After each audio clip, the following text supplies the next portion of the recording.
हम सदगुरु सदाफल देव जी महाराज की चर्चा करते हैं। उन्होंने एक आध्यात्मिक अभियान को तो आगे बढ़ाया ही, साथ साथ एक संत, एक सच्चा योगी, एक सच्चा संत देश और समाज की परिस्थितियों से हाथ पे हाथ धरा रह करके चुपचाप बैठा नहीं रह सकता है। यह देश गुलामी की बेड़ियों से जकड़ा हुआ था और गुलामी की बेड़ियों से मुक्त कराने के लिए अपनी आध्यात्मिक साधना के साथ इस देश को विदेशी दास्ता से मुक्त कराना है। इसके लिए सदगुरु सदाफल देव जी महाराज ने आजादी के आंदोलन में भी बढ़ चढ़ करके भाग लेकर के बैरकपुर से देश के प्रथम स्वतंत्र समर के संघनाद के साथ अपने आप को जोड़ा था। आप तो एक बड़ी समृद्ध आध्यात्मिक परंपरा के साथ साथ राष्ट्र धर्म के लिए समर्पित एक महत्वपूर्ण कड़ी के साथ अपने आप को जोड़ रहे हैं। हमारे प्रधानमंत्री मोदी जी एक ही बात कहते हैं, हर काम देश के नाम। हमारा हर कार्य देश के नाम होना चाहिए।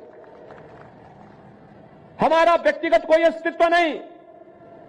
हमारा देश सुरक्षित है तो हमारा धर्म भी सुरक्षित है। हमारा देश सुरक्षित है, हमारा धर्म भी सुरक्षित है। हमारा धर्म सुरक्षित है, हम भी सुरक्षित हैं।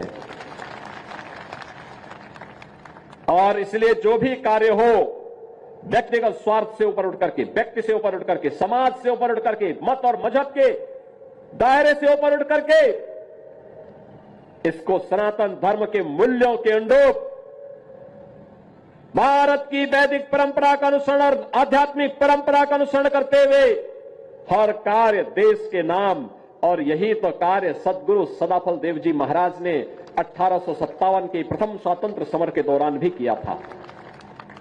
आज जब मैं देखता हूं उत्तराखंड में उन्होंने स्वरवेद लिखा, रचा, वहां पर भी उत्तराखंड में भी उनकी दिव्य विभूति के दर्शन होते हैं। देश के अलग अलग भागों में मैं विज्ञान देव जी महाराज से कह रहा था, मैंने कहा 1 साल के बाद दिखाई दे रहे, कहां चले गए थे?